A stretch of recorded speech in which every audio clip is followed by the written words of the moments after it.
Assalamualaikum warahmatullahi wabarakatuh. Sahabat petani urban, pada pagi ini saya berada di rooftop rumah saya.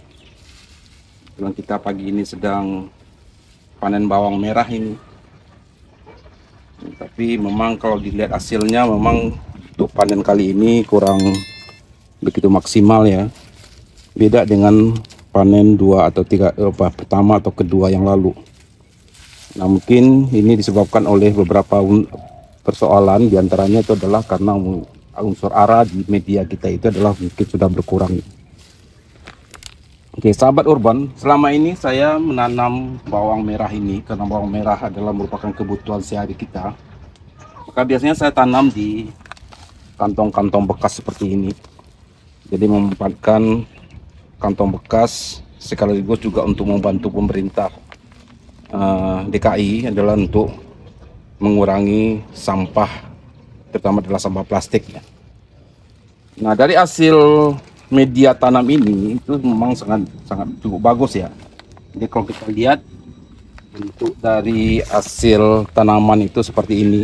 Ini satu bawang ini udah ada sampai 6 atau 5 pecahannya, rata-rata seperti ini. Namun media tanam ini tidak mungkin bisa selamanya kita pakai, karena setelah 2 atau 3 kali kita menanam tanaman yang sama, itu ternyata hasilnya itu tidak begitu maksimal seperti ini. Jadi artinya masih ada bawangnya masih agak kecil-kecil dan pecahannya juga banyak tapi juga kecil-kecil dan seperti ini, sehingga ini tidak begitu maksimal untuk kita walaupun kita untuk konsumsi di rumah tangga sudah cukup bagus ya. Nah, salah satu penyebab dari ini adalah karena media tanam di sini adalah unsur haranya sudah mulai berkurang. Jadi artinya bahwa kita sudah harus mulai bisa memuliakan kembali dari unsur hara yang ada dalam media tanam yang seperti ini. Nah, salah satu cara bagi kita adalah dengan menggunakan jamur keberuntungan abadi yang pernah ditemukan oleh Abah Junaidi Said ya. Nah, sekarang kita lihat bagaimana proses untuk kita bisa memuliakan dari tanaman kita atau media tanam ini, karena media tanam ini akan sayang sekali atau mubazir sekali kalau kita buang dan kita ganti baru. Oke, sahabat urban, bahan yang harus kita butuhkan untuk memuliakan unsur media tanam kita ini adalah, pertama itu adalah tanah dari yang pernah kita pakai. Jadi tanah bekas seperti ini kita akan daur ulang lagi, kita tumpuk seperti ini. Nah, kita keluarkan dari isinya, kantongnya satu-satu sehingga ini seperti ini. Nah, kemudian bahan yang kedua yang harus kita dapatkan adalah kohe. Nah, kebetulan di Jakarta kita itu adalah agak lebih mudah dalam menemukan kohe sapi. Kue sapi ini bisa kita beli di peternakan sapi. Kalau di Jakarta, daerah Pondok Rangun sana, ini satu kantong ini hanya 10.000 saja. Nah, kemudian satu lagi bahan yang juga harus kita butuhkan adalah sekam bakar seperti ini. Nah, sekam bakar ini adalah ada 2 fungsi yang akan kita gunakan. Adalah pertama itu adalah untuk memoroskan tanah kita sehingga dia menjadi renyah. Yang kedua itu adalah agar mikroorganisme yang ada nanti di dalam jamur jakaba itu nanti akan bisa bernaung atau menjadikan habitatnya di sini, sehingga dia itu bisa bertahan hidup lebih lama. Nah, sekarang kita lihat prosesnya. Proses yang kita lakukan adalah antara tanah bekas, kemudian kohe sapi atau kambing, kemudian dengan ini adalah berbandingnya adalah 1:1. Jadi prosesnya adalah mudah saja. Satu tanah kita gabung dengan satu kohe seperti ini.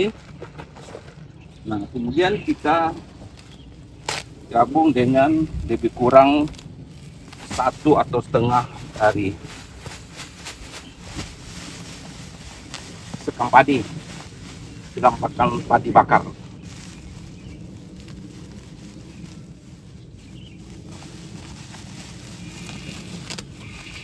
Proses yang kita lakukan selanjutnya adalah kita tinggal mengaduk. Jadi kalau yang untuk ini kita tidak harus mengaduknya secara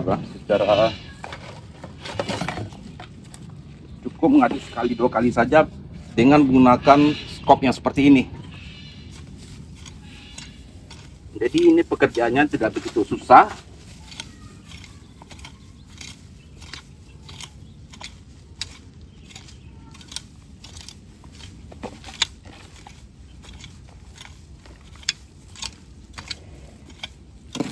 Yang penting bahwa kohe ini tanah sama sekam bakar tadi itulah tercampur merata.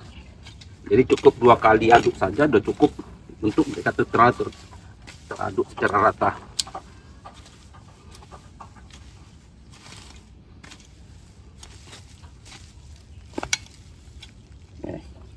Nah, proses yang kita lakukan selanjutnya adalah kita memasukkan bahan campuran ini ke dalam tong atau ke dalam ember seperti ini. Nah, gunanya adalah agar kita bisa memaksimalkan mikroorganisme yang ada dalam tanah ini.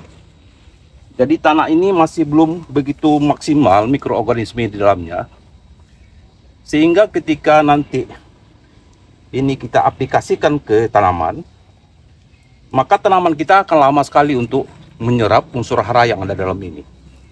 Untuk itu kita harus melakukan beberapa perlakuan.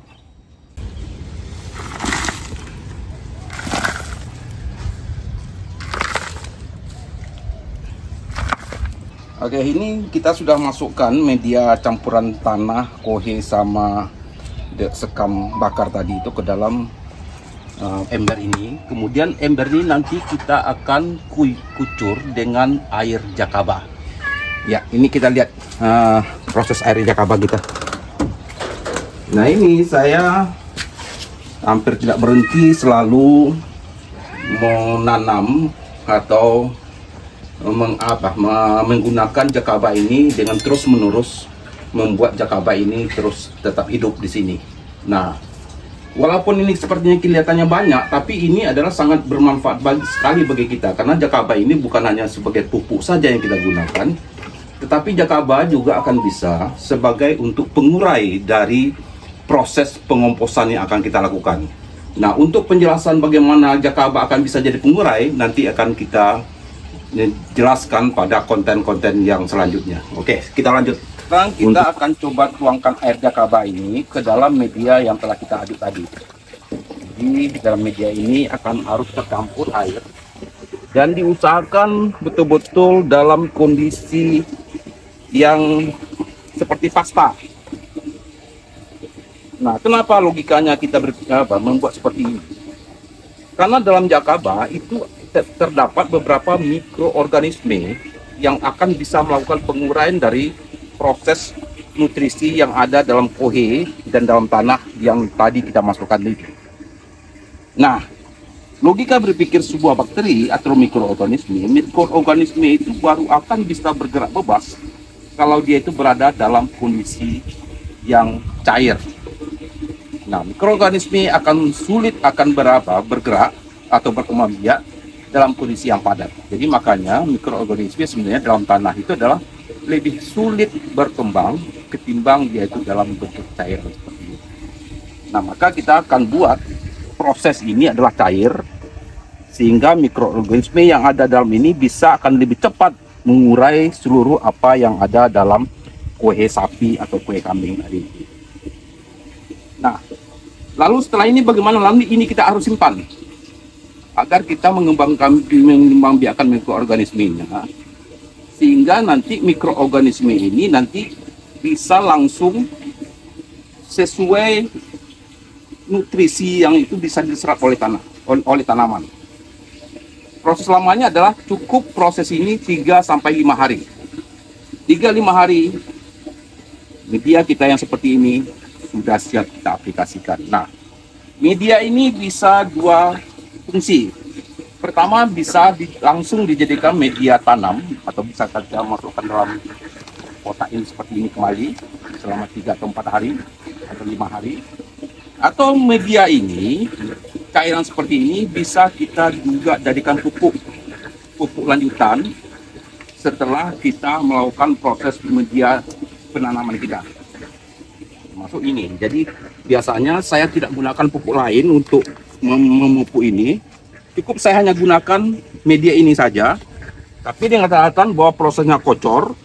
Tapi kocornya adalah perbandingan ini akan saya cairkan lagi dengan air. Perbandingannya adalah 1 dari media ini ditambah dengan 3 liter air. Jadi 1 liter dari media ini tambah 3 liter air. Jadi sehingga dia itu bisa dikocor. Jadi sekali seminggu atau 10 hari kita tinggal mengocor saja sampai nanti bawang ini, kalau kita tanam bawang, bisa tumbuh seperti ini. Jadi pupuk yang kita gunakan hanya ini saja selama proses tanam, mulai dari awal kita nanam sampai akhir kita menanam. Oke, mungkin demikian saja sahabat petani urban yang bisa saya jelaskan. Mudah-mudahan ini bermanfaat bagi kita semua. Wabillahi taufiq wal hidayah. Assalamualaikum warahmatullahi wabarakatuh.